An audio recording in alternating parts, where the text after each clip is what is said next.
కృపా సత్య సంపన్నుడు, అనుక్షణము మనల్ని కాచి కాపాడుతూ, మనం నడిపిస్తూ, మనకు మంచి ఆరోగ్యం ఇస్తూ, మనం పోషిస్తున్న మన ప్రభువైనటువంటి యేసుక్రీస్తు వారి ఘనమైన నామములకు మహిమ కలుగును గాక.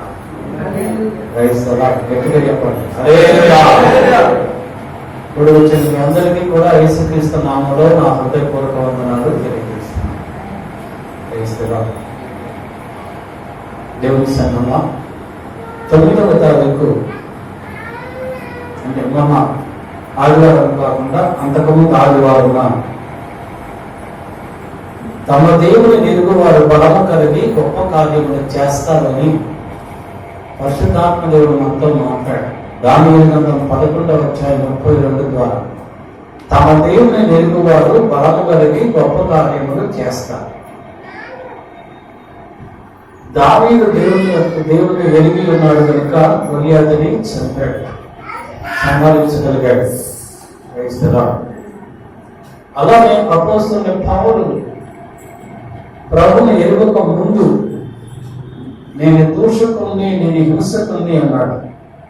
కానీ ప్రభుని ఎరిగిన తరువాత యేసుక్రీస్తు నామములో ఎన్నో అద్భుతాలు చేసినట్టుగా మనందరూ కూడా తెలుసు. ప్రభువుని ఎరుగుట అంటే ఏంటి? ప్రభువుని ఎరుగుట అంటే ఏంటి? ఈ రోజు పరిశుద్ధాత్మ దేవుడు మనతో మాట్లాడబోతున్నాడు. ప్రతి మాటని, ప్రతి వాక్యాన్ని మీ హృదయంలో భద్రపరచుకోండి. వాక్యం మన హృదయములో ఉంటే ప్రభు మన హృదయములో ఉన్నట్లే. ఎందుకనగా వాక్యమే ప్రభు అయి ఉన్నాడు. ఆ వాక్యమే సత్యమై ఉన్నది. ఆ వాక్యమే వెలుగై ఉన్నది. సత్యమే వెలుగు, వాక్యమే మన ప్రభు అయినటువంటి యేసుక్రీస్తు. ఫిలిప్పీయులకు రాసినటువంటి పత్రిక 3వ అధ్యాయము 10-11 వచనాలు చదువుతున్నాము. అపోస్తలుడైన పౌలు ఫిలిప్పీయుల సంఘానికి రాసినటువంటి పత్రిక 3వ అధ్యాయం 10-11 వచనాలు బాగా గమనించండి. ఏ విధము చేతనైనను మృతులలో నుండి నాకు పునరుద్ధానము కలుగవలనని ఆయన మరణ విషయములో సమానానుభవము గలవాడనై ఆయనను ఆయన పునరుద్ధాన బలమును ఎరుగు నిమిత్తము ఆయన శ్రమలలో పాలువాడుట ఎట్టిదో ఎరుగు నిమిత్తమును సమస్తమును నష్టపరుచుకొని వాటిని పెంటతో సమానముగా ఎంచుకొనుచున్నాను. సమస్తాన్ని పెంటతో సమానముగా ఎంచుకున్నాడు. దేనికి? ఏ విధము చేతనైనాను మృతులలో నుండి పునరుద్ధానం పొందవలనని. మృతులలో నుంచి పునరుద్ధానం పొందుకోవాలి అంటే సమస్తాన్ని పెంటకుప్పగా ఎంచుకోవాలి. మరణించిన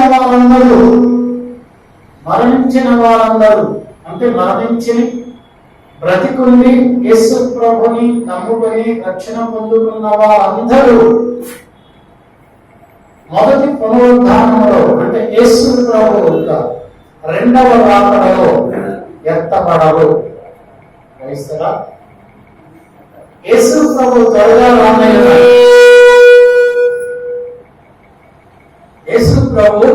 రానయ్యున్నాడు. ఆయన రాకడకు మనందరము కూడా సిద్ధపడాలి. ఎందుకు సిద్ధపడాలి? ఆయన వచ్చినప్పుడు ఆయనతో కూడా మనం ఉండాలని, ఆయన మనం తీసుకుని వెళ్ళాలి. మొదటి పునరుద్ధానములో ప్రభువుతో కలిసి మనం ఉండాలని మనం సిద్ధపడుతున్నాం. అయితే అందరూ కూడా మొదటి పునరుద్ధానములో ప్రభువుతో ఉండరు. ప్రభువుతో ఉండాలి అంటే ప్రభువును మనం ఎరిగి ఉండాలి. ప్రభువుని ఎవరైతే ఎరిగి ఉంటారో, అందుకే అపోస్తలుడైన పౌలు అంటున్నాడు, ఆయన మొదటి పునరుద్ధానంలో పాల్గొనడానికి ఆయన మరణ విషయములో సమానానుభవం గలవాడనై ఆయనను ఆయన పునరుద్ధాన బలమును ఎరుగు నిమిత్తమును ఆయన శ్రమలలో పాలువాడకుట ఎట్టిదో ఎరుగు నిమిత్తమును. పౌలు ఎంతో ఆశపడుతున్నాడు, ఆపేక్షిస్తున్నాడు, ఆసక్తి చూపిస్తున్నాడు. మొదటి పునరుద్ధానములో తాను ప్రభుతో కూడా ఉండాలని. అంటే అందరూ ప్రభుతో ఉండాలని పౌలు చెప్తున్నాడు. అందరూ ప్రభుతో ఉండరు, కొంతమంది మాత్రమే ప్రభుతో ఉంటారు. ఎవరైతే యేసు ప్రభుని గురించి ఎరిగి ఉంటారో, హల్లెలూయా. అయితే మొదటి పునరుద్ధానంలో ఏముంటుంది? యెషయా గ్రంథం 11వ అధ్యాయం 6 నుంచి 9 వచనం చదువుకుందాం. యెషయా గ్రంథం 11వ అధ్యాయం 6 నుంచి 9 వరకు. తోడేలు గొర్రెపిల్ల వద్ద వాసము చేయును, చిరుతపులి మేకపిల్ల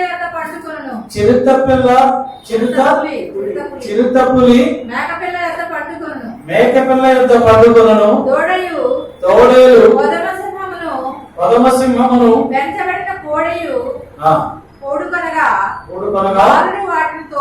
బాలుడు వాటిని తోలును.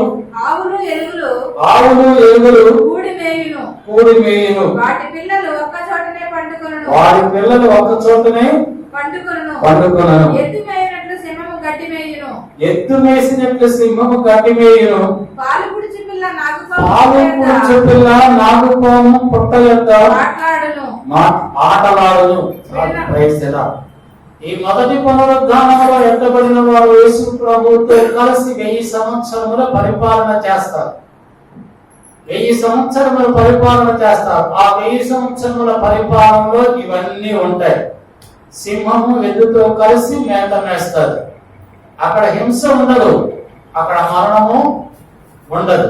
పసిబాలుడు పాము పుట్ట యొక్క పాము యొక్క కంటిలో వేలు పెడతాడు, అయినప్పటికీ ఆ పాము అతన్ని ఏమీ చేయదు. ప్రకటన గ్రంథం 20వ అధ్యాయము 6వ వచనం రాయబడుతుంది. ఈ మొదటి పునరుద్ధానములో పాల్గొలిగిన వారు ధన్యులు, పరిశుద్ధులు అయ్యుందరు. ఎవరైతే పరిశుద్ధులుగా ఉంటారో వారు మాత్రమే మొదటి పునరుద్ధానములో ఎత్తబడేవారిగా ఉంటారు. హల్లెలూయా, హల్లెలూయా. అపోస్తలుడైన పౌలు రోమాలో జైల్లో ఉన్నప్పుడు ఈ ఫిలిప్పీయులకి పత్రిక రాశారు. ఈ పత్రిక రాసినప్పుడు అపోస్తలుడైన పౌలు జైల్లో ఉన్నాడు రోమాలో. ఇంకొక 6 సంవత్సరాల్లో చచ్చిపోతానగా, శిరచ్ఛేదనం చేస్తానగా, ఇంకొక 6 సంవత్సరాల్లో నేను చచ్చిపోతాను అనుకున్నప్పుడు ఈ ఫిలిప్పీయులకి పత్రిక రాశాడు. ఈ పత్రిక రాసిన తర్వాత 6 సంవత్సరాలకి అపోస్తలుడైన పౌలు శిరచ్ఛేదనం చేశారు. అపోస్తలుడైన పౌలు చెరసాలలో ఉన్నప్పుడు అప్పటికి 30 సంవత్సరాల నుంచి ప్రభు పరిచర్య చేస్తూ ఉన్నాడు. అంటే దమస్కు గేటు వద్ద ఆ ప్రభువైనటువంటి యేసయ్య సౌలుని సంధించి 30 సంవత్సరాలు అయింది. అప్పటి నుంచి ప్రభు పరిచర్య చేస్తూనే ఉన్నాడు. ప్రభు యొక్క దర్శనం పొందుకున్న పౌలు అనేక సార్లు పౌలుతో మాట్లాడినటువంటి పౌలు, దేవుడితో మాట్లాడినటువంటి పౌలు, అనేక సార్లు దేవుడు పౌలుతో మాట్లాడాడు అనేక సందర్భాలలో.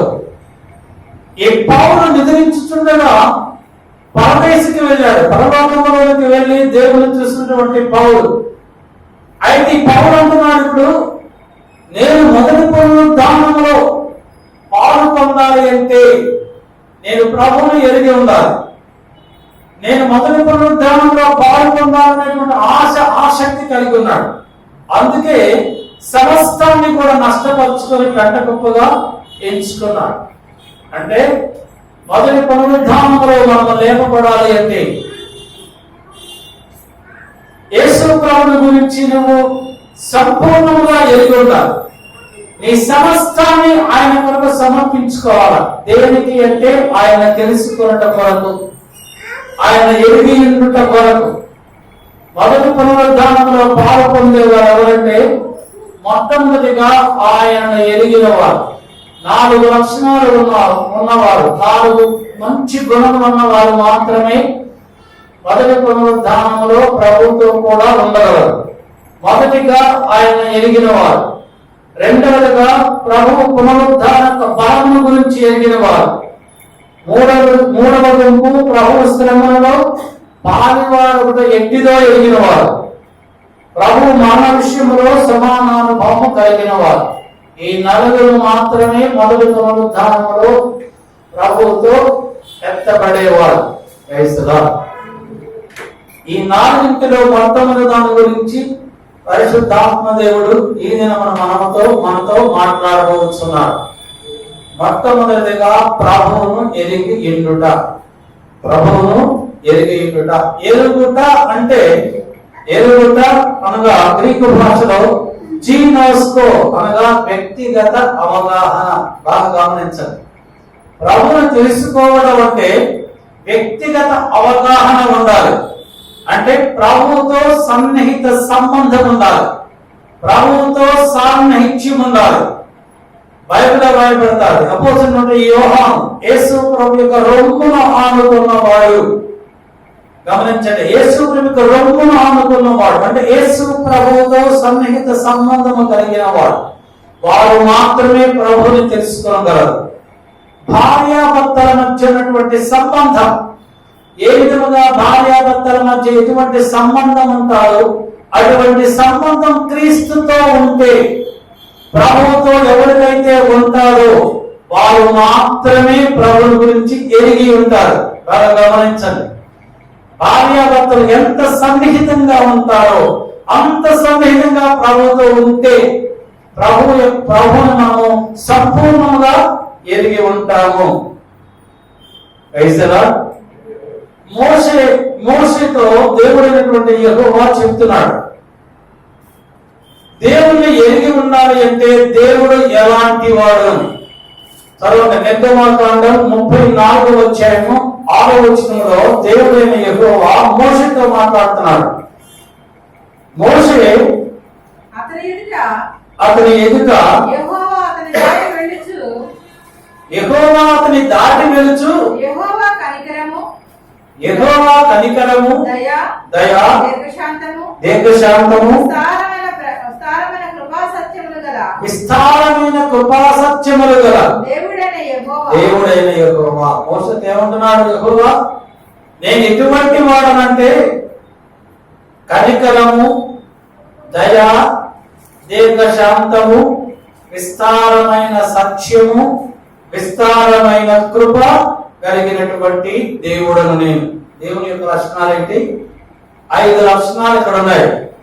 మొదటిది కనికరము కలిగిన దేవుడు ఆయన, రెండవది దయ కలిగినటువంటి దేవుడు, మూడవది దీర్ఘశాంతము కలిగినటువంటి దేవుడు, నాలుగవది విస్తారమైన కృప కలిగినటువంటి దేవుడు, ఐదవది విస్తారమైనటువంటి సత్యము కలిగినటువంటి దేవుడు. యేసు ప్రభు ఈ లోకములకు వచ్చిన తరువాత ఆయన మత్తయి సువార్త 11వ అధ్యాయం 29వ వచనంలో ఆయన ఏమై ఉన్నాడో చెప్పాడు. నేను సాత్వికుడను, నేను దీనత్వము కలిగిన వాడను. ఎవరైతే యేసు ప్రభుని సన్నిహితముగా కలిగి ఉండాలి అంటే ఈ 7 లక్షణాలు వారికి ఉండాలి. ఎవరైనా మొదటి పునరుద్ధానములో యేసు ప్రభుతో కలిసి 1000 సంవత్సరాలు పరిపాలించాలి అంటే ఈ 7 లక్షణాలు కలిగి ఉండాలి. ఈ 7 గుణగణాలు ఎవరైతే కలిగి ఉంటారో వారు మాత్రమే ప్రభుని ఎరిగి ఉన్నట్లు. ఆ 7 విషయాలు: 1 కనికరము, 2 దయ, 3 దీర్ఘశాంతము, 4 విస్తారమైనటువంటి కృప, 5 విస్తారమైన సత్యము, 6 సాత్వికము, 7 దీన మనస్సు అంటే దీనత్వము. ఈ 7 లక్షణాలు ఎవరికైతే ఉంటాయో వారు మాత్రమే ప్రభుని ఎరిగిన వారుగా ఉంటారు. మొట్టమొదటిది కనికరము కలిగినటువంటి దేవుడు మన దేవుడు. మనం కూడా కనికరము కలిగి ఉండాలి. ప్రభుత్వ లక్షణాలన్నీ మనకు ఉండాలి. ప్రతి క్రైస్తవునికి ఉండవలసినటువంటి లక్షణాలు ఈ 7. అప్పుడే వారి జీవితము పరిపూర్ణమవుతారు. అప్పుడే వారి జీవితము పరిశుద్ధమైన జీవితము, అతి పరిశుద్ధమైన జీవితముగా మార్చబడి ప్రభువు రెండవ రాకడలో ఆయనతో కూడా కలిసి మనం ఎత్తబడతాం. క్రైస్తవ ఈ 7 గుణగణాలు కలిగి ఉంటామని రోజు ప్రార్థన చేయండి. ఒకవేళ లేకపోతే ఈ దినం నుంచైనా, ఈ క్షణం నుంచైనా సరే అటువంటి గుణము ఇవ్వాలని ప్రభుకు ప్రార్థన చేయండి. లేకపోతే ప్రభు ఎత్తబడలేదు. మీరు అనుకోవచ్చు, మొదటి పునరుద్ధానము లేకపోతే, ఎత్తబడకపోతే రెండవ పునరుద్ధానములో ఎత్తబడతాము కదా. రెండవ పునరుద్ధానములో ఎత్తబడాలంటే చాలా కష్టం. అప్పుడు ప్రభు ఎదుట నువ్వు నిలబడాలి. నువ్వు నిలబడితే జీవ గ్రంథం ఒకటి ఉంటుంది అక్కడ ప్రభు సన్నిధిలో. ఆ గ్రంథము తెరవబడతారు. అప్పుడు నీ పేరు కనిపిస్తారు. అప్పుడు నీ జాతకం అంతా అక్కడ ఉంటారు. అప్పుడు నీకు ఎలిజిబిలిటీ వస్తే, నువ్వు యోగురాలుగా ఉంటే అప్పుడు కుడిపక్క నేను నిలబెడతారు. అప్పుడు తండ్రి రాజ్యంలోకి పంపిస్తారు. లేకపోతే ఎడమ ప్రక్కన నిలబెడతారు. వాళ్ళందరినీ కూడా మండుచున్న అగ్నిగుండంలో పడవేయబడతారు. అక్కడ ఏడుపులు పడగొట్టుకుంటూ ఉంటారు. కనుక మొదటి పునరుద్ధానంలో ఎటువంటి శ్రమలు అనుభవించకుండానే మొదటి పునరుద్ధానంలో ప్రభువుతో కలిసి 1000 ఏళ్ల పరిపాలనలో ఉండడానికి మీరు ప్రయత్నిస్తే ప్రభు మీ యొక్క ఆశను, ఆకాంక్షని, అపేక్షని, ప్రయత్నాన్ని సఫలీకృతము చేస్తాడు. కనికరము గలవారిగా మనము ఉండాలి. మన ప్రభు అయినటువంటి యేసయ్య మత్తయి సువార్త 12వ అధ్యాయం 7వ వచనంలో కనికరమనే నేను కోరుచున్నాను గాని బలిని నేను కోరను. కనికరము ప్రభు యొక్క ఉన్నతమైనటువంటి లక్షణం. ప్రతి క్రైస్తవుని యొక్క ఉన్నతమైనటువంటి లక్షణము కనికరం. ఎందుకంటే ప్రభు కోరుకుంటున్నాడు కదా. ప్రభు ఏదైతే కోరుకుంటాడో మనం కూడా అదే చేయాలి. అదే మంచి లక్షణం. ప్రభుకి ఇష్టం లేనిది కాదు. మనము అశ్రద్ధ చేస్తే అది చాలా ప్రమాదకరం. తర్వాత జరిగిపోయిన తర్వాత, నష్టం జరిగిపోయిన తర్వాత మనం ఎంత బాధపడినా ప్రయోజనం లేదు. డిఎన్ మూడీ గారు అమెరికాలో ఒక సభలో ఆయన మీటింగ్ చెప్తూ ఉన్నారు. ఆ మీటింగ్ అయిపోయిన తర్వాత, మెసేజ్ అయిపోయిన తర్వాత ఆయన అన్నారు, రేపటి సభకు మీరు అందరూ రండి, అప్పుడు రక్షణ పొందుకుందరు. కానీ మీరందరూ రేపు రక్షణ పొందుకుంటారు, రేపు రండి మీటింగ్కి అన్నారు. ఇంటికి వెళ్ళిపోయారు. ఆ రాత్రి ఆ మీటింగ్ అయిపోయిన తర్వాత భయంకరమైనటువంటి అగ్ని చేత ఆ స్టేడియం అంతా కాల్చబడింది. కొన్ని వందల మంది చనిపోయారు ఆ స్టేడియంలో. అక్కడికి వచ్చిన వాళ్ళు మోడీ గారికి తెలిసి ప్రభు సన్నిధిలో ప్రార్థన చేసి ఇంకా అప్పటి నుంచి ఆయన చెప్తున్నారు, ఇదే అనుకూల సమయము, ఇదే రక్షణ దినం, ఇప్పుడే అనుకూల సమయం, ఇప్పుడే మీరు రక్షణ పొందండి అని అప్పటి నుంచి మోడీ గారు ప్రభు యొక్క వాక్యాన్ని ప్రకటించారు. ఒక చెప్పులు గుర్తుకునేవాడు.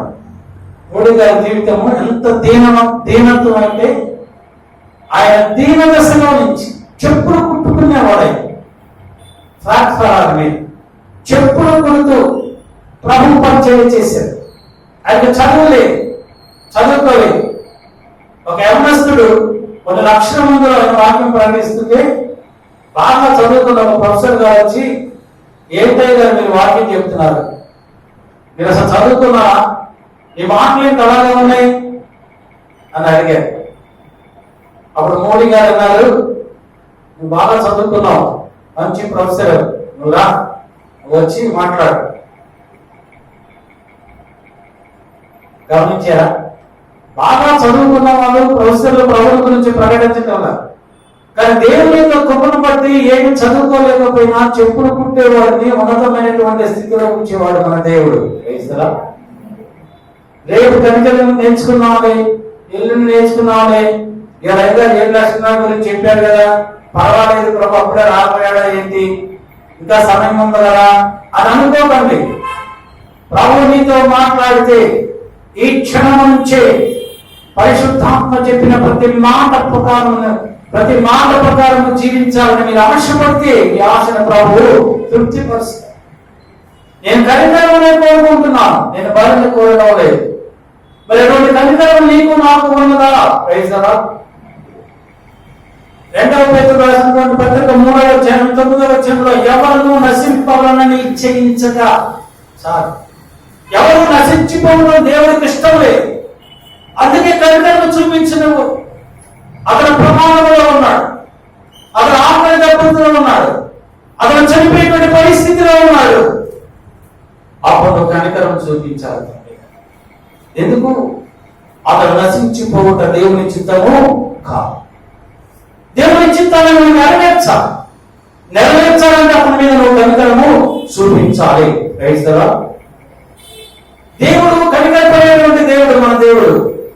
నువ్వు పాపం చేసావని, నువ్వు అతిక్రమాలు చేసావని, నువ్వు అన్యాయాలు చేసావని, నువ్వు దుర్మార్గాలు చేసావని, నువ్వు విగ్రహారాధన చేస్తున్నావని దేవుడు నిన్ను నీ కుటుంబాన్ని అన్ని వేళ అన్ని కాలంలో కూడా నిన్ను నీ కుటుంబాన్ని నశింపచేసేటువంటి దేవుడు కాదు. మన దేవుని యొక్క కోపం క్షణకాలం అంటారు, ఆయన యొక్క ప్రేమ శాశ్వత కాలము అంటారు, యుగములు ఉంటారు దేవుని ప్రేమ. తన బిడ్డలు తప్పు చేసినప్పుడు, పాపము చేసినప్పుడు వారు తమ పాపమును ఒప్పుకొని ఆయన వైపు తిరిగితే ఆ తిరిగిన క్షణంలోనే ఆయన క్షమించేటువంటి దేవుడు, కనికరించేటువంటి దేవుడు.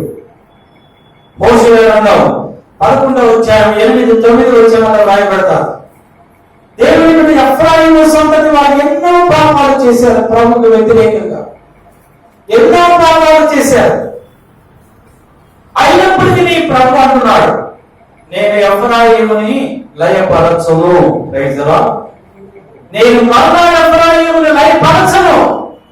ఇప్పటి వరకు ఎఫ్రాయిముకి శ్రమలు వచ్చాయి, నిందలు వచ్చాయి, అవమానాలు వచ్చాయి, బాధలు వచ్చాయి, కరువు వచ్చింది, కారణాలు వచ్చింది, శ్రమలు అనుభవించారు. అయితే ఇంకా నేను వారిని లయపరచను. వారి మీద నేను వారిని కనికరపరుచున్నాను, వారి మీద నేను కనికరము చూపిస్తున్నాను. Praise the lord. నేను మీ మధ్య పరిశుద్ధ దేవుడను కాను, మనుష్యుడను కాను. మిమ్మల్ని దహించునంతగా నేను కోపించను. అంటే మనము నశించిపోయే అంతగా ప్రభు మనల్ని శిక్షించారు. మన పాపమును బట్టి, మన దోషమును బట్టి, మన అతిక్రమమును బట్టి ప్రభు మనకి శ్రమలు వస్తాయి, శ్రమలు కల్పిస్తారు, నిందలు వస్తాయి, అవమానాలు వస్తాయి. కానీ ఆయన మనం నశించిపోయే అంతగా ఆయన మన మీద కోపము చూపించు. ఎందుకంటే ఆయన కనికరము కలిగినటువంటి దేవుడు. Praise the Lord. మత్తయి సువార్త 5వ అధ్యాయం 7వ వచనం రాయబడతాది, కనికరము కలిగిన వారు ధన్యులు, వారు కనికరము పొందెదరు. కనికరము కలిగిన వారు ధన్యులు. నువ్వు కనికరము చూపిస్తే ఎవరి ఎడలైనాను దేవుడు నీ ఎడల, నీ కుటుంబం మీద కనికరము చూపిస్తాడు. నీ హృదయాన్ని నువ్వు కఠినపరచుకుంటే దేవుడు కూడా కఠినపరచుకుంటాడు. Praise the lord. మొట్టమొదటిగా మనం ఏమి నేర్చుకోవాలా? కనికరం. మన ప్రభు కనికరము కలిగిన దేవుడు, ఆయన కరుణావాత్సల్యము కలిగినటువంటి దేవుడు, మన ప్రభు దయాదాక్షిణ్యములు కలిగినటువంటి దేవుడు, మన దేవుడు అత్యంత కృప కలిగినటువంటి దేవుడు. మన దేవుడు ఆయన మానని దేవుడు, మార్పు లేని దేవుడు, సజీవుడైనటువంటి దేవుడు, యుగ యుగములకు సజీవుడైన వాడు మన దేవుడు. Praise the Lord. Alpha omega అయిన వాడు, ఆదియు అంతమునై ఉన్నవాడు, నేనే మొదటి వాడను కడపటి వాడను అన్నటువంటి దేవుడు మన దేవుడు. ఆయన కనికరమునే కోరుచున్నాడు. రెండవది దయ, అంటే గ్రేషియస్. దయ కలిగి ఉండాలి. మనం ఇప్పుడు చదువుకున్నాం 41వ కీర్తనలో దావీదు మహారాజు అంటున్నాడు 2వ వచనంలో, నాశనకరమైనటువంటి గుంటలో నుండి జిగట ఊబిలో నుండి నా పాదములు పైకెత్తి నిలబెట్టేవాడు. దావీదు పడిపోయాడు, పాపములో పడిపోయాడు, జిగట భూమిలో కూరుకుపోయాడు. అయితే దేవుడు విడిచిపెట్టాడా? ఆయన దయగలిగినటువంటి దేవుడు దావీదు యొక్క దయ చూపించి ఆ పాపములో కూరుకుపోయేటువంటి దావీదు యొక్క పాపములను లేపి నిలవపెట్టాడు. దయగలిగినటువంటి హృదయం మనకి కావాలి. అంటే అవసరతలో ఉన్నవారి పట్ల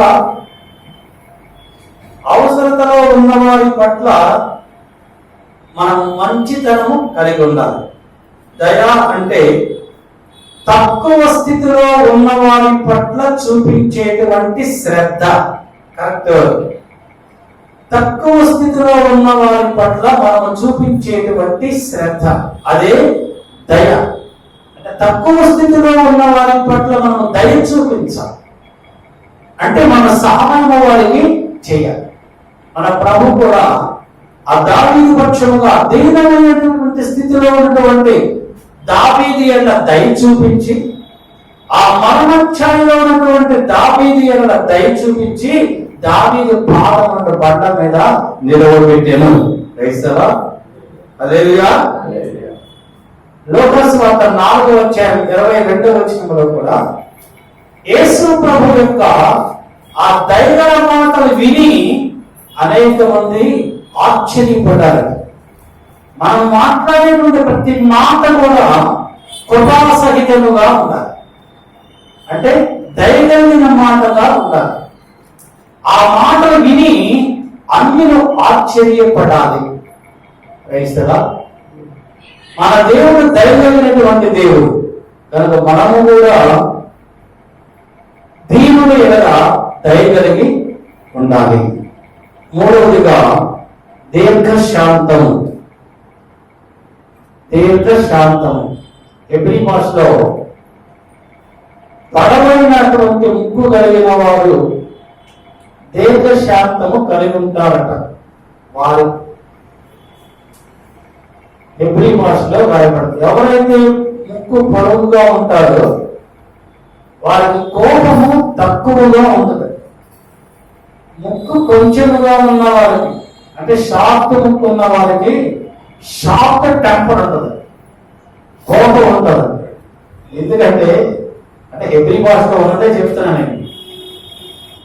ఇజ్రాయేలీయులు దాన్ని నమ్ముతారు. యూదావారు పొడుగుగా ముక్కు కలిగిన వారు శ్వాస నిదానంగా తీసుకుంటారట, గాలి నిదానంగా తీసుకుంటారట. అందుకని వాళ్ళు ఎక్కువగా కోపపడరట, వాళ్ళ కోపం తక్కువగా ఉంటుంది. చిన్న ముక్కు కలిగిన వారు వెంటనే శ్వాస పూసుకొని వాళ్ళ కోపం వస్తారు. గ్రహిస్తుందా? అంటే దీర్ఘశాంతము అంటే ఎక్కువ కోపపడకూడదు. గ్రహిస్తారా? శాంతము వహించాలి. అవతల వ్యక్తి ఏం చెప్తున్నాడో వినాలి. వినకుండానే చాలా మంది కోపడతారు, కోపగించుకుంటారు. ఆ కోపము ఉండకూడదు. మన ప్రభు కూడా దీర్ఘశాంతము కలిగినటువంటి దేవుడు కనుకనే మనం జీవిస్తూ ఉన్నాం. ఆయనకి దీర్ఘశాంతం లేకపోతే మనం ఎప్పుడో నశించిపోయేవారు. యోవేలు గ్రంథం 2:13 మీ దేవుడైనటువంటి యెహోవా కరుణావాత్సల్యము కలిగిన దేవుడును దీర్ఘశాంతుడును అత్యంత కృప కలిగిన వాడయుండి. అంటే దీర్ఘశాంతము కలిగినటువంటి దేవుడు మన దేవుడు. 1 పేతురు 3:20 రాయబడుతుంది. కావున మీ యందు దయ చూపవలనని ఆయన ఆలస్యము చేయించున్నారు, మిమ్మల్ని కరుణింపవలనని ఆయన నిలవబడి ఉన్నారు. మన యందు దయ చూపాలని ప్రభు ఆలస్యం చేస్తున్నారు. ఇంకా ప్రభు రాలేదేంటి అని మనం అనుకుంటుంటే పేతురు అంటున్నాడు, మన ఎడల దయ చూపించాలని ప్రభు ఆలస్యం చేస్తున్నారు. ఇంకా తెలుసుకుంటావేమో, ఇంకా తెలుసుకుంటావేమో, ఇంకా నీలో ఉన్నటువంటి అహాన్ని విడిచిపెడతావేమో, ఇంకా నీలో ఉన్నటువంటి కోపాన్ని విడిచిపెడతావేమో, ఇంకా నీలో ఉన్నటువంటి అసూయను విడిచిపెడతావేమో. ఈ అసూయ, ఈర్ష్య అనేది చాలా భయంకరమైనది. మత్సరమ ఎముకలకు కుళ్ళు, సాంతల గ్రంథంలో రాయబడి మత్సరమ ఎముకలకు కుళ్ళు అసూయ. ఈరోజు అందరికి కూడా అసూయ, ఈర్ష్య, ద్వేషాలు చాలా ఎక్కువగా ఉన్నాయి. సేవకులు కూడా చాలా ఎక్కువగా ఉన్నాయి. తెలుస్తారా? కొంతమంది సేవకులు మీ మాట మాట్లాడదండి, మీ మాట మాట్లాడదు.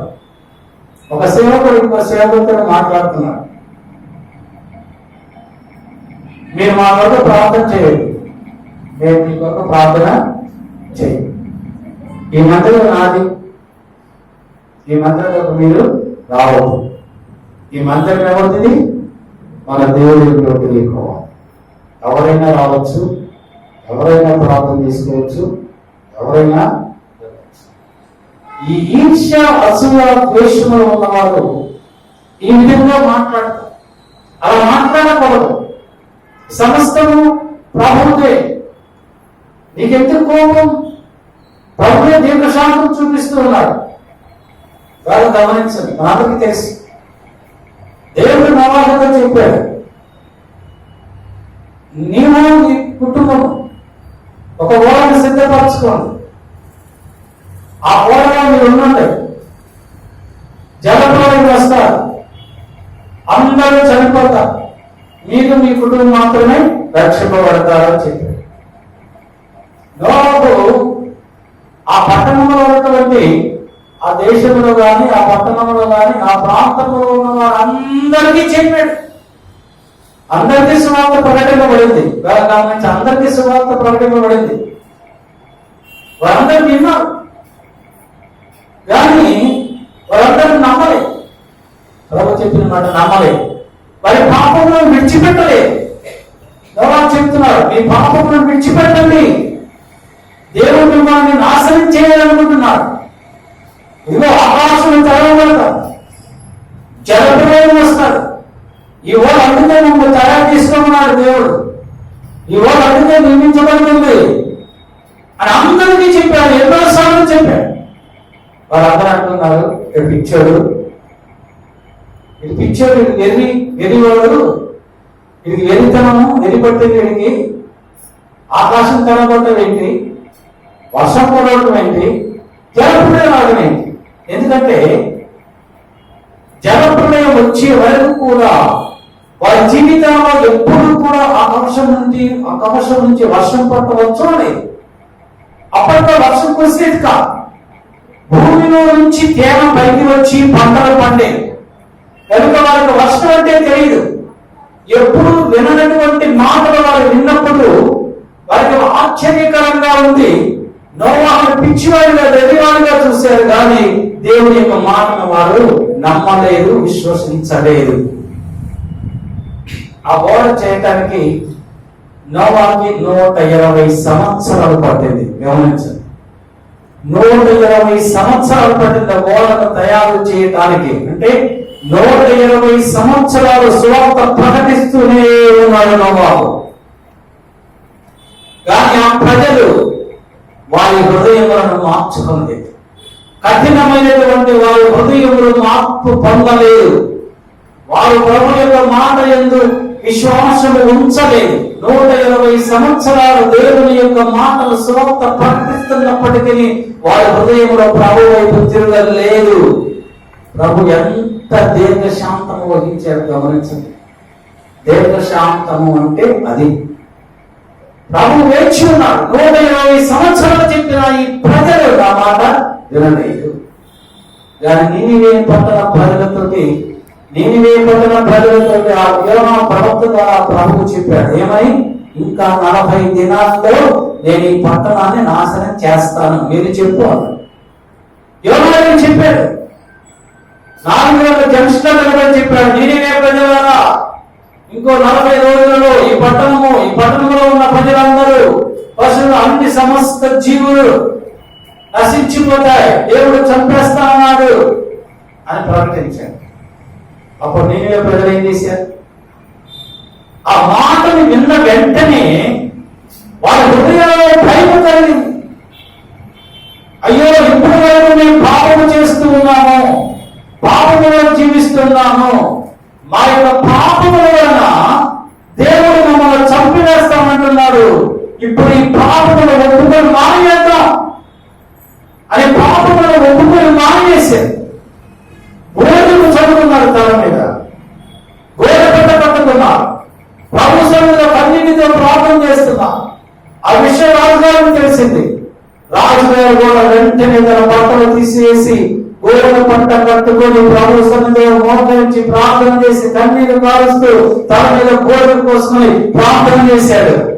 రాజంటున్నాడు, రాజ్యములో ఉన్నటువంటి సకల ప్రజలు కూడా ఉపవాసం ఉండండి, అందరూ గోడ తల మీద కోసుకొని గోడ పంట కట్టుకొని ప్రార్థన చేయండి, పశువులకు నీరు పెట్టద్దు, పశువులకు మేత వేయద్దు, వాటిని కూడా ఉపవాసం ఉంచండి అని ప్రార్థన చేశారు.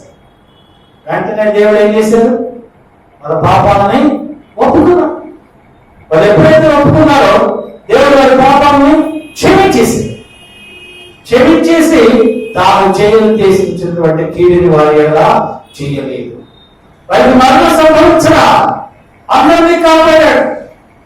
ఇప్పుడు యోహాను దేవుడితో, దేవా యెహోవా, నువ్వు ఎలాగ చేస్తావో నాకు తెలుసు. 4వ అధ్యాయం 1వ వచనం ఉంటుంది, దేవా యెహోవా, నువ్వు కనికరమైన దేవుడు, నువ్వు దయగలిగిన దేవుడు, నువ్వు కింద చేసేటువంటి దేవుడు కాదని నాకు తెలుసు, నువ్వు క్షమించే దేవుడు అని. అప్పుడు దేవుడు అన్నాడు యోనాతో, యోనా, లెక్కకు 1,20,000 మించి ఉన్నటువంటి నా ప్రజలను చంపివేయడం నాకు ఇష్టమా? నా ప్రజలు నశించిపోవడం నాకు ఇష్టమా? దేవుడు తన ప్రజలను శిక్షించాలని ఆయన ఎప్పుడు అనుకోడు, నశింప చేయాలని దేవుడు ఎప్పుడు అనుకోడు. మన అతిక్రమం బట్టే, మన పాపమును బట్టే మనకు అప్పుడప్పుడు శిక్ష వస్తాయి, బాధలు వస్తాయి, సమస్యలు వస్తాయి, కష్టాలు వస్తాయి, రోగాలు వస్తాయి. కానీ మనం చనిపోవాలని అనుకోడు దేవుడు. మన స్వస్థపరిచేటువంటి దేవుడు మన దేవుడు అయినటువంటి యేసయ్య. ఆయన సన్నిధిలో నీ పాపమును ఒప్పుకొని ప్రార్థన చేస్తే ఆయన నిన్ను స్వస్థపరుస్తాడు. ఏ కీడు నీ కుటుంబం దని చేరదు. పరిశుద్ధాత్మ కంచెను కాపుదలగా ఉంచేటువంటి దేవుడు మన దేవుడు. క్రైస్తవ 120 సంవత్సరాలు సువార్త ప్రకటించినప్పటికీ ఆ యొక్క ప్రజలు దేవుడు తిరగలేదు గనుక దేవుడు నోవహు కుటుంబాన్ని మాత్రమే రక్షించాడు. మిగతా వారందరూ జలప్రలయంలో నశించిపోయారు. దీర్ఘ శాంతము నువ్వు కలిగి ఉండాలి, నువ్వు క్షమించాలి. ఎన్నిసార్లు క్షమించాలి ప్రభువా నిన్ను? నేను ఎన్నిసార్లు క్షమించాలి అతన్ని? అతను ఎప్పుడు నేను చెప్పినట్టు వింటలేదు. అతను ఆ మోసం చేస్తున్నాడు, ఈ మోసం చేస్తున్నాడు, అది చేస్తున్నాడు, ఇది చేస్తున్నాడు అంటే దేవుడు అంటున్నాడు, పేతురు అడిగాడు, ప్రభువా నా సహోదరుడు తప్పిదం చేసి నేను ఎన్నిసార్లు క్షమించాలా? ప్రభు ఏమన్నాడు? 70 సంవత్సరాల సార్లు. ఎన్ని సంవత్సరాలు? 70 సంవత్సరాలు మనం క్షమిస్తూనే ఉన్నారా? ఒకసారి కాదు, 2 సంవత్సరాలు. అంటే మోషే అంటున్నాడు, నరుని ఆయుష్ 70 సంవత్సరాలు, అధిక బలం ఉన్నాయి కదా 80 సంవత్సరాలు. అంటే నువ్వు బ్రతికినంత కాలము నీ సహోదరుని నువ్వు క్షమిస్తూనే ఉండాలి.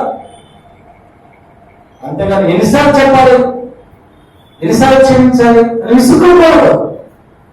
ఎందుకంటే మన దేవుడు అయినటువంటి ప్రభువే ఆయన క్షమిస్తూ ఉన్నాడు. దేవ శాంతము కలిగి మనము ఉండాలి. క్రైస్తవ అపోస్తలుడు పౌలు అంటున్నాడు, తిమోతికి రాసినటువంటి మొదటి పత్రిక 1వ అధ్యాయం 16వ వచనంలో, ప్రధాన పాపినైనటువంటి నా ఎడల నా ప్రభువు దీర్ఘ శాంతము చూపించాడు. నేను ప్రధాన పాపిని, ఎన్నో పాపాలు చేశాను, నేను దూషకుడిని, నేను ఎంతో మందిని దూషించాను, క్రైస్తవుని హింసించాను, క్రైస్తవుని చంపాను. అటువంటి ప్రధాన పాపమైనటువంటి నా ఎడల నా ప్రభు ఎంతో దీర్ఘశాంతం వహించాడు. క్రైస్తవ అంత గొప్ప దేవుడు కలిగి ఉన్న ప్రభుని ఆయన మన ఎడల కూడా అంతే దీర్ఘశాంతము కలిగి ఉన్నాడు. కనుక ఈ క్షణం నుంచి మనకేం కావాలా?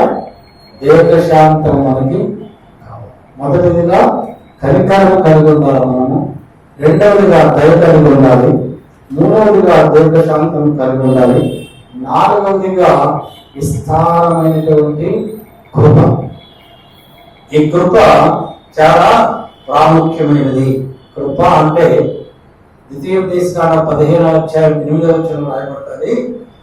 మంచి చేతుకు మన చేతులు ఎప్పుడు కూడా చాపబడి ఉండాలి. అదే కృప. హెబ్రీ భాషలో శేషం అంటే ప్రేమతో కూడిన మంచితనం. క్రైస్తవునికి ఏం కాదు? ప్రేమతో కూడినటువంటి మంచితనం కాదు. అదే కృప అంటే. కృప చూపడం అంటే ప్రేమతో కూడినటువంటి మంచితనం. ఆ లక్షణం మనకు ఉండాలి. మంచితనం అంటే ఏంటి? అవసరాలలో ఉన్న వారికి నీ చేతులు చాపడం. మరి ఆ లక్షణం మనకుందా? రేసులా ఒకవేళ లేకపోతే అది ఇప్పటి నుంచి మనం అలవాటు చేసుకున్నాం. మంచితనం కావాలి. ప్రేమతో కూడిన మంచితనం అంటే మాటలు చెప్తే కాదు, సహాయం చేసేవాడుగా మనము ఉండాలి. ఐదవదిగా విస్తారమైనటువంటి సత్యము. క్రైస్తవ సత్యము అంటే హెబ్రీ భాషలో స్థిరత్వము, నమ్మకత్వము, నిలకడ. ఈ స్థిరమైనటువంటి మనస్సు, నమ్మకమైనటువంటి మనస్సు, నిలకడగలిగినటువంటి మనస్సు, ఈ మూడు ఎవరు ఉంటారో వారిలో విస్తారమైనటువంటి సత్యము ఉండాలి. సత్యముగా మన ప్రభు అయినటువంటి యేసుక్రీస్తు 14:6 యోహాను సువార్త, నేనే మార్గమును, నేనే సత్యమును, నేనే జీవమునై ఉన్నాను. మన ప్రభువే సత్యం. యోహాను సువార్త 17:15 రాయబడుతుంది, సత్యము కలిగిన వాడు మాట తప్పడు. నీ వాక్యము సత్యము అని ప్రభు ప్రకటిస్తున్నాడు. వాక్యమే ప్రభు. ఆ ప్రభును కలిగిన వాడు మాట తప్పడు. ఎవరి హృదయములో అయితే వాక్యం ఉంటాడో, ఎవరి హృదయములో అయితే సత్యం ఉంటాడో, ఎవరైతే సత్యాన్ని వెంబడిస్తారో, సత్యమును అనుసరిస్తారో వారి జీవితాలు వెలుగుమయముగా ఉంటాయి. సత్యం అంటే వెలుగు. మన ప్రభు వెలుగు. నేను లోకములకు వెలుగై ఉన్నాను. నన్ను వెంబడించువాడు చీకటిలో నడవక జీవపు వెలుగులో నడుస్తాడు. ఆయన దేంట్లో నడిపిస్తాడు? మనల్ని జీవపు వెలుగులోకి నడిపిస్తాడు. ఆయన వెలుగు. నీ వాక్యము నా పాదములకు దీపము. ఆయన వాక్యమే మనకు వెలుగై ఉన్నది. కనుక ఎవరైతే యేసు ప్రభువును కలిగి ఉంటారో, ఆయన వాక్యమును కలిగి ఉంటారో వారు సత్యము కలిగి ఉన్నట్లు విస్తారమైనటువంటి సత్యాన్ని మనము కలిగి ఉండాలి. ఆరవది సాత్వికము. సాత్వికము అంటే బాప్తిస్మమిచ్చి యోహాను అంటున్నాడు. యోహాను రాసినటువంటి పత్రిక 1:29 36 కూడా ప్రభువు గురించి చెప్తున్నాడు. బాప్తిస్మమిచ్చి యోహాను, ఇదిగో లోక పాపములను మోసుకొని పోవచ్చున్న దేవుని గొర్రె పిల్ల. ఏం పిల్ల? దేవుని గొర్రె పిల్ల. లోక పాపములను మోసుకొని పోవచ్చున్నటువంటి దేవుని గొర్రె పిల్ల అంటే సాత్వికము. అంటే తనకు అంటూ ఏది ఉంచుకోరు. ఆ గొర్రెకి ఉన్నటువంటి ఆస్తి, ఐశ్వర్యము, సంపద ఏంటి చెప్పండి? గొర్రె ఏమి కలిగి ఉండాలి? గొర్రె ఉన్నది ఏమున్నది? దానికి ఉన్నటువంటి బొత్సు, గొర్రె బొత్సు, అదే కదా ఆస్తి. అది దాని సమస్తాన్ని కూడా ఇవ్వడానికి అది ఎప్పుడు కూడా అయిష్టత చూపలేదు. ఆ గొర్రె బొచ్చు కత్తిరించవాని ఎదుట అది మౌనముగా ఉన్నది. అదే సాత్వికం. మౌనముగా ఉండటే సాత్వికం. ఆ గొర్రె బొచ్చు కత్తిరించేవాడు తన యొక్క ఆ గొర్రె యొక్క బొచ్చు అందరినీ కత్తిరించుకుంటూ ఉంటుంటే అదేమీ మాట్లాడలేదు. అటువంటి మనస్సు కావాలి. అంటే ప్రభు కొరకు, ప్రభుతో జీవించడానికి నీకున్న సమస్తము, నీకు ఏదైతే ఉన్నావో, ఏ దేవుడికైతే నువ్వు ఇంపార్టెన్స్ ఇస్తున్నావో, ప్రాముఖ్యత ఇస్తున్నావో, ఏది కలిగి ఉన్నావో ఆ సమస్తాన్ని ఇవ్వడానికి కూడా నువ్వు వెనుతిరగకూడదు. అందుకే అపోస్తలుడైన పౌలు 3:11 చదువుతున్నాం ఇందాక ఫిలిప్పీయులకు రాసిన పత్రికలో ఏమని, సమస్తాన్ని క్రీస్తు శ్రమలలో మరణానుభవంలో అనుభవం పొందడానికి, సమాన అనుభవం పొందడానికి క్రీస్తుతో కూడా నాకున్న సమస్తము నష్టపరుచుకొని పెంట గొప్పగా సమస్తాన్ని నష్టపరుచుకున్నాడు. ఎందుకు? క్రీస్తుతో సమానుభవం కలిగి ఉండడానికి, ఆయన మరణంలో సమానానుభవం కలిగి ఉండడానికి, ఆయన శ్రమలో సమానానుభవం కలిగి ఉండడానికి, ఆయన ఎరువు నిమిత్తము, ఆయన పునరుద్ధానంలో ఎత్తబడి నిమిత్తము చేస్తారా. మనకున్న సమస్తాన్ని కూడా ప్రభుత్వం ఇవ్వడానికి మనము వెనుదిరగకూడదు. అది సాత్వికము. అంటే గొర్రె తన యొక్క బొచ్చును కత్తిరించినప్పుడు తన యజమానుని దగ్గర ఏ విధముగా మౌనముగా ఉంటాడో అలాగనే ప్రతి క్రైస్తవుడు కూడా ఉండాలి. క్రైస్తరా సమస్తాన్ని కూడా మన మంచికే అనుకోవాలి. క్రైస్తరా ప్రభు కొరకు మనం ఏం చేసినా, లేదా ప్రభు నిమిత్తం మనకి ఎన్ని నిందలు వచ్చినా, ఎన్ని అవమానాలు వచ్చినా, ఎంత కష్టం వచ్చినా, ఎంత శ్రమ వచ్చినా అది మన మంచికే అనుకోవాలి. అనుకుంటే ప్రభువుని ఆశీర్వదిస్తాం.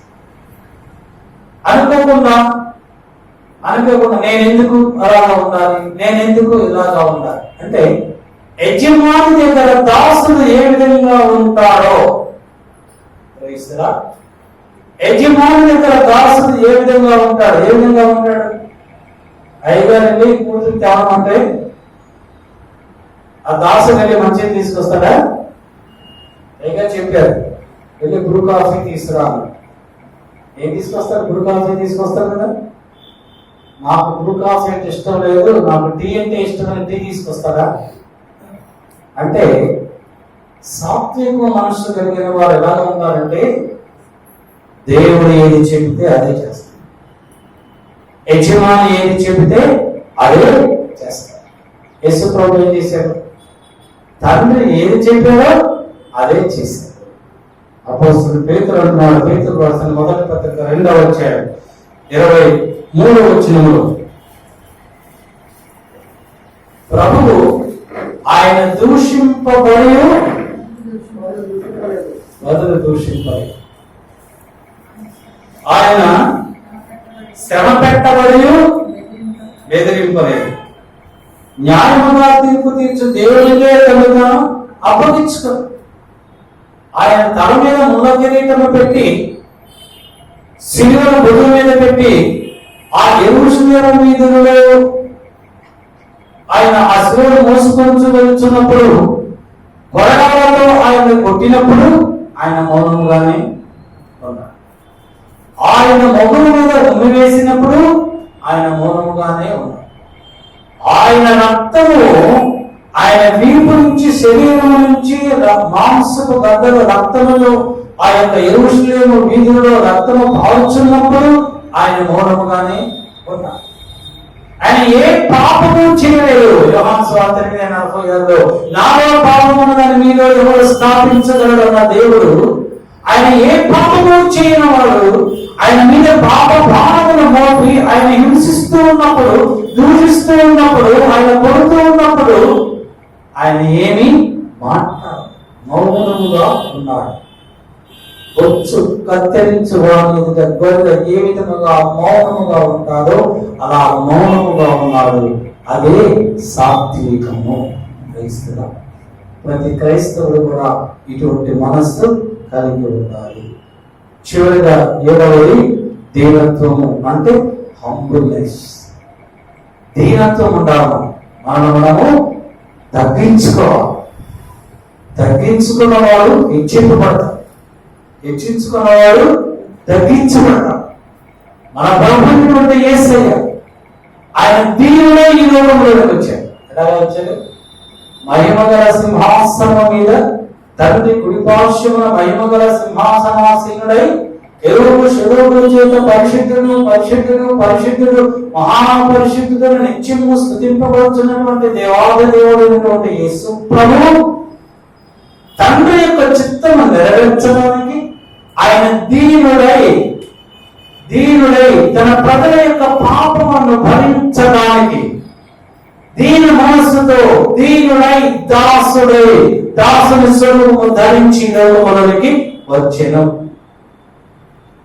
ఆయనే ఈ లోకంలోనికి దీనత్వముగా తను తగ్గించుకొని మన ప్రభునటువంటి యేసయ్య ఈ లోకంలోనికి వచ్చాడు. జెఫన్యా గ్రంథం 9వ అధ్యాయం 9వ వచనంలో రాయబడతాడు, నీ రాజు నీతిపరుడును రక్షణ కలవాడును దీనుడునై గాడిద పిల్లను ఎక్కి నీ యొద్దకు వచ్చుచున్నాడు. సియోను నివాసులారా బహుగా సంతోషించండి, యెరూషలేము నివాసులారా ఉల్లాసముగా ఉండుడి. ఏమంటున్నాడు? సియోను నివాసులారా బహుగా సంతోషించండి, యెరూషలేము నివాసులారా మీరు ఉల్లసించండి, ఆనందముతో గంతులు వేయండి. ఎందుకంటే మీ రాజు నీతిపరుడైన నీ రాజు, రక్షణ కలిగిన వాడు, నీకు రక్షణ ఇచ్చేటువంటి నీ రాజు, నీతిపరుడైన నీ రాజు ఆయన గాడిద మీద నీ యొద్దకు వస్తున్నాడు. అంటే గుర్రం మీద రావచ్చు కదా, ఇంకో సింహాసనం మీద రావచ్చు కదా, ఆయన సింహాసనం మీద రావచ్చు కదా, కానీ తను తాను తగ్గించుకొని నిన్ను నీతిమంతుడుగా చేయటానికి, నీకు రక్షణ ఇవ్వడానికి, నీ పాప భావనను మోయడానికి ఆయన గాడిద పిల్ల మీద వస్తూ ఉన్నాడు. అందుకే బైబిల్లో భయపడతారు. లోకస్వార్త 19వ అధ్యాయం 37 నుంచి 38 వరకు యేసు ప్రభు శిష్యులతో కలిసి ఆ ఒలీవ కొండ దగ్గర ఆ ఉన్నతమైనటువంటి స్థానంలో ఉంది. ఆయన గాడిద పిల్ల మీదకి ఆయన వస్తూ ఉన్నప్పుడు ఆయనతో ఉన్న వారందరూ హోసన్నా చేయమని గాన ప్రతిగానములతో ప్రభువుని స్తుతించారు. ఆయన దీనుడై వస్తూ ఉన్నాడు, ఆయన దీనుడై ఈ లోకంలోకి వచ్చాడు. యోహాను సువార్త 5వ అధ్యాయం 19వ వచనంలో రాయబడతాది, తండ్రిని ఏది చేయుట కుమారుడు చూచును అదే గాని తనంతట తాను ఏది చేయలేరు. తనంతట ఏది చేయ, అదే దీనత్వం అంటే, అదే సాత్వికం అంటే. తండ్రి ఏది చేయమంటే అదే చేయాలి, ప్రభు ఏది చేయమంటే అదే చేయాలి. అప్పుడే ప్రభును ఎరిగిన వాడుగా ఉంటాం. ప్రభు యొక్క లక్షణాలు, ఆ గుణ లక్షణాలు, ఆ శ్రేష్టమైనటువంటి గుణ లక్షణాలు నువ్వు కలిగి ఉంటావు. అప్పుడే ప్రభు నీ నుండి ఆశించినటువంటి ఆ పరిశుద్ధతని నువ్వు కలిగి ఉంటావు. ఆ పరిశుద్ధతే ఆయన రెండవ రాకడలో మొదటి పునరుత్థానమందు ఆయనతో కూడా 1000 సంవత్సరాలు నువ్వు పరిపాలన చేయగలుగుతావు. 7 లక్షణాలు మీకు వివరించారు. 1 కనికరం, 2 దయ, 3 దీర్ఘశాంతం, 4 విస్తారమైనటువంటి కృప, 5 విస్తారమైనటువంటి సత్యం, 6 సాత్వికము, 7 దీనత్వము. ఈ 7 లక్షణాలు ఈ హోసన్న వర్షిప్ సెంటర్లో ఉన్న మీరందరినీ ప్రభు అనుగ్రహించను కాక, ఈ వాక్యం ద్వారా ప్రభు మిమ్మల్ని ఆశీర్వదించును కాక. ప్రభు మొదటి పునరుద్ధానము ప్రభుతో కలిసి మీరు అందరూ కాక. ఆమేన్ ఆమేన్. కారణవచ్చండి ప్రార్థన చేసుకుంటాం. కృపా సత్య సంపూర్ణము మహాపరిశుద్ధుడు మా ప్రభు ఈ పునరుద్ధాన గ్రామంలోని దాసుని ద్వారా మీరు మాట్లాడినటువంటి ప్రతి వాక్యమును బట్టి నీకు స్తుతులు స్తోత్రాలు. మేము మన ఎరిగి ఉంటామని ప్రభావం మాతో మాట్లాడవుతారు. నీవు ఎటువంటి ఆ 7 లక్షణములు ఎవరైతే కలిగి ఉంటారో వారు మాత్రమే నిన్ను ఎరిగి ఉన్న వారిని ప్రభావ మాతో మాట్లాడవుతారు. విన్నటువంటి వాక్యములు మా హృదయంలో భద్రపరచుకుని నీవు మాతో మాట్లాడినటువంటి ఆ కనికరము, దయ, దీర్ఘశాంతము, విస్తారమైన కృప, సత్యములు, సాత్వికమును, ఆ యొక్క దీనత్వమును మేము కలిగి జీవించేటువంటి అద్భుతమైనటువంటి కృప మాకు అనుగ్రహించి మీరే ఇసుక ఘనత మహిమ ప్రభావములు పొందుకురమని యేసు పరిశుద్ధ నామములో అడుగుచున్నాము తండ్రి. ఆమేన్. ఆమేన్. మన పరమతండ్రి దేవుని ప్రేమలు, మన ప్రభువు రక్షకుడైన యేసుక్రీస్తు వారి యొక్క కృపా రక్షణ, పరిశుద్ధాత్మ దేవుని యొక్క అన్యోన్య సహవాసము సన్నిధి కూడి వచ్చినటువంటి సంఘటనలందరికీ, యూట్యూబ్ ద్వారా వాక్యం నడుచున్న వారికి, వాక్యం ప్రకటించినటువంటి దైవజనులకు, వారి కుటుంబములకు, ఈ మైక్ ద్వారా ప్రభు వాక్యములు విన్న వారికి ఇప్పుడును ప్రభు రాకడ పర్యంతము సదాకాలము తోడైండును గాక. ఆమేన్. ఆమేన్. హల్లెలూయా. హల్లెలూయా. హల్లెలూయా. Praise the lord. Praise the lord. Praise the lord.